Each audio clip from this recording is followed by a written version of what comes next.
नमस्कार साथियों, RPM bridge में आप सभी का स्वागत है। चलिए, बाल विकास की एक बहुत ही महत्वपूर्ण श्रृंखला आपके सामने आ रही है और श्रृंखला को आपको अंत तक देखना है। यानी कि यहाँ पर हमने टोटल जो है टॉप 75 क्वेश्चन को यहाँ पर हमने लिया है। 3 वीडियो आपके सामने आएंगे बैक टू बैक, यानी कि हमने एक श्रृंखला में 30 क्वेश्चन को लिया है और टोटल यहाँ पर हमने 75 क्वेश्चन को लिया है 23 जनवरी के लिए। बहुत ही इंपॉर्टेंट पूरी किताब का निचोड़ यहाँ पर हमने लिया है। तो वीडियो को अंत तक देखना है और आपको वीडियो के तीनों पार्ट देखने हैं, पार्ट 1, पार्ट 2, पार्ट 3। पार्ट 1 में 30 क्वेश्चन है, पार्ट 2 में आपके 30 क्वेश्चन है और पार्ट 3 में आपके 15 क्वेश्चन है। तो टोटल हमने 75 क्वेश्चन को लिया है। पूरी किताब से 75 क्वेश्चन को हमने निकाला है। संभवतः यानी कि संभावित आने की जिनकी पूरी संभावना है वो क्वेश्चन यहाँ पर हमने लिए 75 क्वेश्चन 23 जनवरी के लिए। तो आपको ये वीडियो बिल्कुल आज ही मिलने वाली है। आपको एक वीडियो आपको 11 बजे मिलेगा, एक वीडियो आपको मिलेगा 4 बजे और एक वीडियो मिलेगा आपको 5 बजे। तो आपको भी देखना नहीं भूलना है, पूरा वीडियो अंत तक देखना है। तीनों पार्ट देखने वहाँ पर हम लिख देंगे पार्ट 1, पार्ट 2, पार्ट 3। तो आपको तीनों पार्ट देखने हैं, कोई भी पार्ट आपको मिस नहीं करना है। यानी कि टॉप 75 क्वेश्चन हमने पूरी बुक से निकाले हैं यहाँ पर आपके लिए। तो वीडियो आपको अंत तक देखना है। तीनों वीडियो आपको देखने हैं 11 बजे, 4 बजे और 5 बजे। टाइम याद रखिएगा, आज 11 बजे, तो शाम 4 बजे और 5 बजे।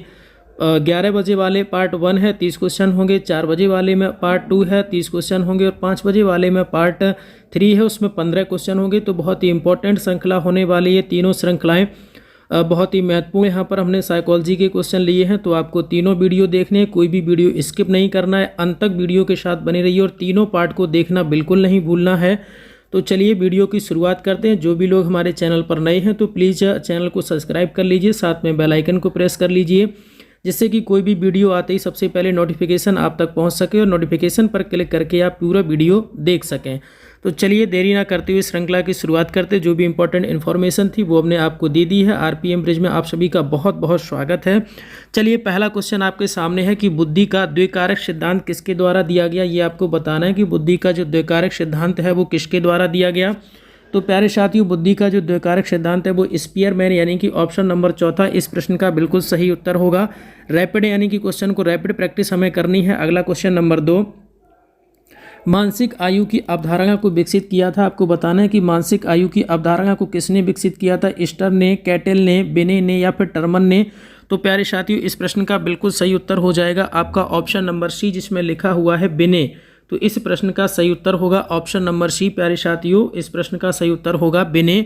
अगला क्वेश्चन, व्यवहारिक बुद्धि को कहा जाता है, व्यवहारिक बुद्धि जो है उसको क्या कहा जाता है, ये आपको बताना है। मूर्त बुद्धि, अमूर्त बुद्धि, संज्ञानात्मक योग्यता या फिर सामाजिक वृद्धि, सामाजिक बुद्धि। तो आपको बताना है इस प्रश्न का बिल्कुल सही उत्तर क्या होगा। तो चलिए साथियों, मिलवाते हैं इस प्रश्न के सही उत्तर से। इस प्रश्न का बिल्कुल सही उत्तर होगा आपका ऑप्शन नंबर पहला, यानी कि मूर्त बुद्धि।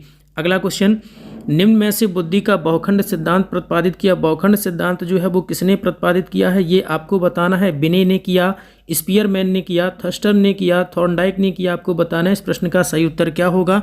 तो चलिए बिना देरी किए मिलवाते हैं प्रश्न के सही उत्तर से। तो प्यारे साथियों, इस प्रश्न का बिल्कुल सही उत्तर होगा आपका ऑप्शन नंबर डी, थॉर्नडाइक। अगला क्वेश्चन, थॉर्नडाइक की बुद्धि संबंधी सिद्धांत है। थॉर्नडाइक का जो बुद्धि संबंधी सिद्धांत है वो क्या है, एक तत्व सिद्धांत, द्वितत्व सिद्धांत, बहुतत्व सिद्धांत या फिर त्रिआयामी सिद्धांत। तो प्यारे साथियों, इस प्रश्न का बिल्कुल सही उत्तर होगा आपका ऑप्शन नंबर सी, यानी कि बहुतत्व सिद्धांत। यानी कि क्वेश्चन नंबर 5 का आंसर हो जाएगा ऑप्शन नंबर तीसरा।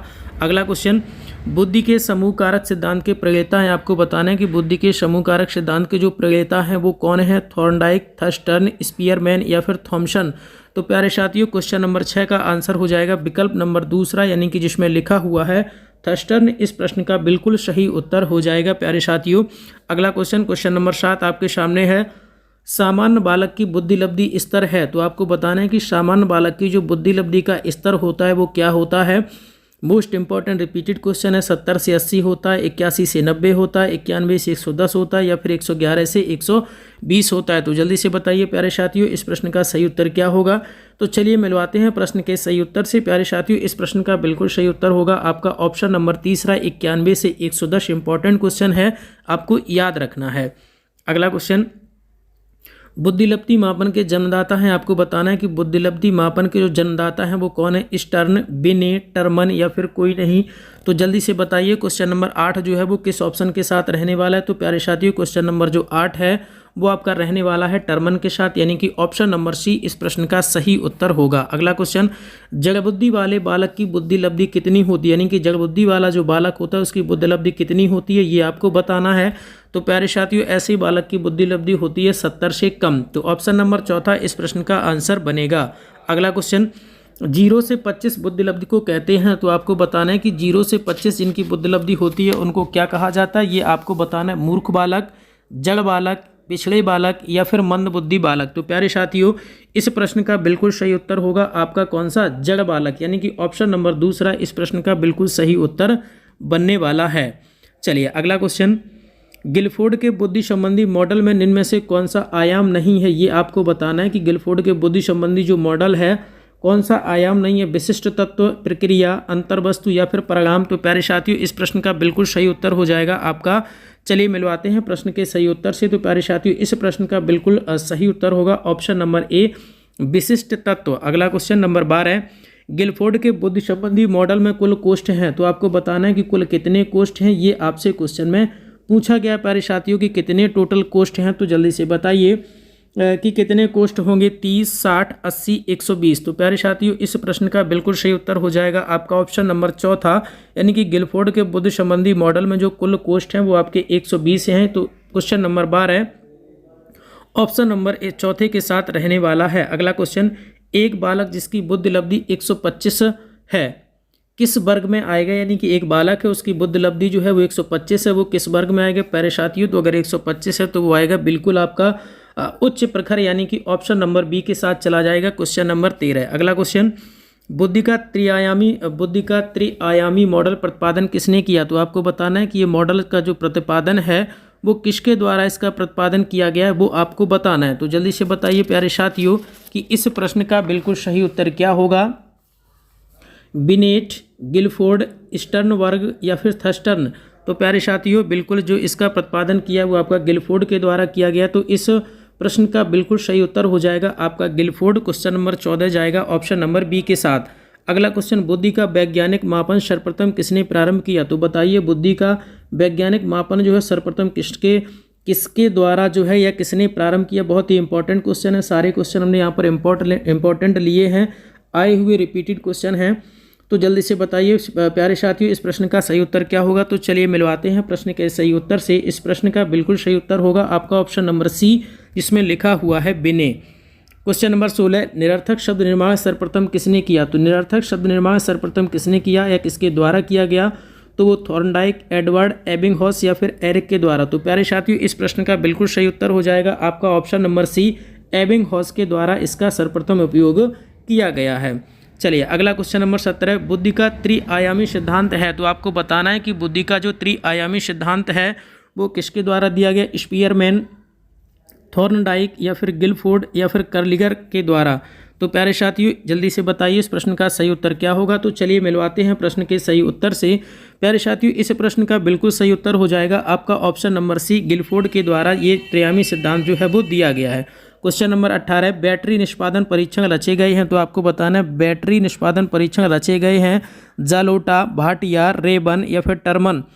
तो प्यारे साथियों इस प्रश्न का बिल्कुल सही उत्तर हो जाएगा आपका ऑप्शन नंबर दूसरा, यानी कि भाटिया के द्वारा। अगला क्वेश्चन नंबर 19, परिवार बच्चे को निम्न प्रकार से शिक्षा देता है। परिवार जो है बच्चे को निम्न प्रकार से शिक्षा देता है, कैसे, औपचारिक रूप से, अनौपचारिक रूप से, जानबूझकर या नियमित रूप से। तो प्यारे साथियों क्वेश्चन नंबर 19 जाएगा आपका ऑप्शन नंबर 2 के साथ। तो प्यारे साथियों इस प्रश्न का बिल्कुल सही उत्तर हो जाएगा अनौपचारिक रूप से। क्वेश्चन नंबर 20, मंदबुद्धि बालक की विशेषताएं हैं। तो आपको बताना है कि मंदबुद्धि बालक की जो विशेषताएं होती हैं वो विशेषताएं इनकी क्या होती हैं, ये आपको बता। तो जल्दी से बताइए कि मंदबुद्धि बालक की विशेषताएं क्या होती हैं। सीखने की गति धीमी, जीवन में निराशा का अनुभव, समाज विरोधी कार्यों में प्रवृत्ति या फिर उपरोक्त सभी। तो प्यारे साथियों बिल्कुल इसका जो आंसर जाएगा वो आपका ऑप्शन नंबर डी के साथ जाएगा, उपरोक्त सभी ये लक्षण दिखाई देंगे आपको मंदबुद्धि के बालक में। अगला क्वेश्चन, हस्तशिल्प की शिक्षा दी जानी चाहिए। हस्तशिल्प की शिक्षा दी जानी चाहिए मंदबुद्धि बालक को, पिछड़े बालक को। तो जल्दी से बताइए प्यारे साथियों इस प्रश्न का सही उत्तर क्या होगा। ऑप्शन आपके सामने हैं, तो जल्दी से बताइए प्रश्न का सही उत्तर क्या रहने वाला है कि हस्तशिल्प की शिक्षा दी जानी चाहिए सामान्य बालकों को, विशिष्ट बालकों को, मंदबुद्धि बालकों को या फिर प्रखर बुद्धि वाले को। तो आपको बताना है कि जो आपकी हस्तशिल्प है वो शिक्षा किसको दी जानी चाहिए। तो प्यारे साथियों वो दिए जानी चाहिए आपकी शिक्षा जो है वो ऑप्शन नंबर सी यानी कि मंद बुद्धि के बालकों को ये शिक्षा दी जानी चाहिए। तो 21 नंबर जाएगा ऑप्शन नंबर सी के साथ। अगला क्वेश्चन, मंदबुद्धि बालक की बुद्धि लब्धि होती है, तो आपको बताना है कि मंदबुद्धि बालक की जो बुद्धि लब्धि होती है वो कितनी होती है, 50 से 70 या 75, 90 से 110, 140 से अधिक या फिर 120 से 140। तो प्यारे साथियों मंदबुद्धि बालक की जो बुद्धि लब्धि होती है वो आपकी होती है 50 से 75, 70 या 75। तो ऑप्शन नंबर ए इस प्रश्न का बिल्कुल सही उत्तर होगा। अगला क्वेश्चन, एक बालक प्रतिदिन कक्षा से भाग जाता है, वह बालक है सामान्य बालक है, समस्यात्मक बालक है, पिछड़ा बालक है या फिर विकलांग बालक है।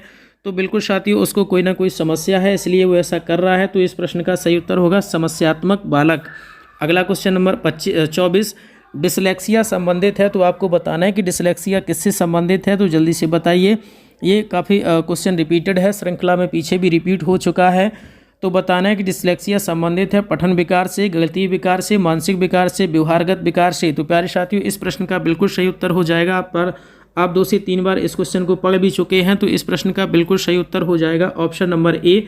डिसलेक्सिया जो है वो आपका पठन विकार से संबंधित है। अगला क्वेश्चन, बाल अपराध का कारण नहीं है, तो आपको बताना है कि बाल अपराध का कारण जो है वो कौन सा नहीं है, गरीबी, उचित घरेलू वातावरण, शारीरिक दोष या असफलता। तो प्यारे साथियों इस प्रश्न का बिल्कुल सही उत्तर हो जाएगा आपका ऑप्शन नंबर दूसरा, उचित घरेलू वातावरण। अगला क्वेश्चन, प्रगतिशील परिवारों में बच्चों में अपेक्षाकृत कौन से प्रेरक अधिक प्रबल होते हैं, ये आपको बताना है। कौन सा अपेक्षाकृत प्रेरक जो है वो अधिक प्रबल होता है, संबंधन, जिज्ञासा, उपलब्धि या आक्रात्मकता। तो भाई प्रगतिशील परिवारों के बच्चे जो हैं वो किसमें बड़ी बड़ी उपलब्धियां हासिल करते हैं। तो बिल्कुल इस प्रश्न का आंसर जो हो जाएगा ऑप्शन नंबर सी के साथ चला जाएगा क्वेश्चन नंबर 26। अगला क्वेश्चन, टॉरेंस के सृजनात्मकता परीक्षण द्वारा किस तत्व का मापन नहीं होता है, तो आपको बताना है। तो जल्दी से बताइए कि टॉरेंस के सृजनात्मकता परीक्षण द्वारा किस तत्व का मापन नहीं होता है, धारा प्रवाहिता, लचीलापन, तार्किकता, मौलिकता। तो प्यारे साथियों इस प्रश्न का बिल्कुल सही उत्तर हो जाएगा आपका ऑप्शन नंबर सी, तार्किकता। तो 27 नंबर प्रश्न का आंसर होगा ऑप्शन सी। हस्तशिल्प को शिक्षा दी जानी चाहिए, तो ये क्वेश्चन पीछे भी रिपीट हो चुका है। हस्तशिल्प की जो शिक्षा है वो दी जानी चाहिए प्यारे साथियों किसको, मंद बुद्धि के बालक को। तो इस प्रश्न का बिल्कुल सही उत्तर हो जाएगा आपका ऑप्शन नंबर ए, मंद बुद्धि के बालक को दी जानी चाहिए कौन सी शिक्षा, हस्तशिल्प वाली शिक्षा। अगला क्वेश्चन, छात्रों में चोरी करने की आदत को कैसे दूर किया जा सकता है, ये आपको बताना है कि छात्रों में अगर चोरी करने की आदत है तो उसको हम कैसे दूर करेंगे। बालक को पारितोषिक देकर, उदाहरण देकर, ताड़ना देकर या फिर सजा देकर। तो भाई सजा तो नहीं दे सकते, उससे उनकी आदत और भी खराब होगी। तो उनको हमें कई सारे अच्छे से अच्छे उदाहरण देकर इस चीज़ को हमें उनकी आदत को छुटाना है। तो प्यारे साथियों इस प्रश्न का सही उत्तर हो जाएगा ऑप्शन नंबर दूसरा, यानी कि उदाहरण देकर उनकी हमें चोरी की आदत को छुटाना है। अगला क्वेश्चन, प्रतिभावान बालकों की पहचान करने के लिए हमें सबसे अधिक महत्व देना चाहिए, किस बात पर महत्व देना चाहिए। तो बताइए कि भाई हमको अगर ये पहचानना है यानी कि प्रतिभावान बालकों की पहचान करने के लिए हमें किस चीज़ पर ध्यान देना चाहिए। अभिभावकों के मत को ध्यान देना चाहिए, बिल्कुल नहीं। वस्तुनिष्ठ परीक्षणों के परिणाम को ध्यान देना चाहिए, हाँ बिल्कुल सही बात है। वस्तुनिष्ठ परीक्षा जो होती है उनके परिणाम पर हमें फोकस करना है कि किस बच्चे का क्या परिणाम है, जिससे कि हमें ये पता चलेगा कि कौन बालक प्रतिभावान है, किस में क्या दिक्कत है, किसके लिए हमें क्या सहायता करनी होगी। तो बिल्कुल प्यारे साथियों ऑप्शन नंबर बी इस प्रश्न का बिल्कुल सही उत्तर हो जाएगा। तो इसका जो आंसर बनेगा ऑप्शन नंबर दूसरा। तो आज की श्रृंखला में इतना ही। ये पार्ट 1 श्रृंखला थी जो हमने पूर्ण की, जस्ट आपको कुछ ही समय में मिलने वाली है पार्ट 2 श्रृंखला। और उसके बाद पार्ट 3। तो पार्ट 1 और पार्ट 2 में 30-30 क्वेश्चन है और पार्ट 3 वाली श्रृंखला में 15 क्वेश्चन है। तो टोटल हमने पूरी बुक से 75 क्वेश्चन को सेलेक्ट किया है, टॉप 75 क्वेश्चन 30 जनवरी के लिए। तो आपको तीनों पार्ट में से कोई भी पार्ट मिस नहीं करना है, पूरे पार्ट आपको सभी देखने हैं और कोई भी पार्ट आपको मिस नहीं करना है। चलिए ठीक है, आज की इस फर्स्ट पार्ट में इतना ही। मिलते हैं जस्ट कुछ ही देर में दूसरी श्रृंखला के साथ। तो आरपीएम ब्रिज चैनल में आप सभी का बहुत बहुत स्वागत है। कोई भी पार्ट आपको देखना नहीं भूलना है, चैनल को सब्सक्राइब कर लीजिए, बेल आइकन को प्रेस कर लीजिए, जिससे कि वीडियो अपलोड होते ही आप तक नोटिफिकेशन पहुंच सके। वीडियो की टाइमिंग हमने आपको बता दी है। जो टॉप 75 क्वेश्चन की टाइमिंग है 11 बजे, 4 बजे और 5 बजे। तो वीडियो को ज़रूर देखिएगा, टाइम से फ्री हो जाइएगा, पूरा वीडियो आपको देखना है। चलिए ठीक है, आज के लिए इतना ही। धन्यवाद।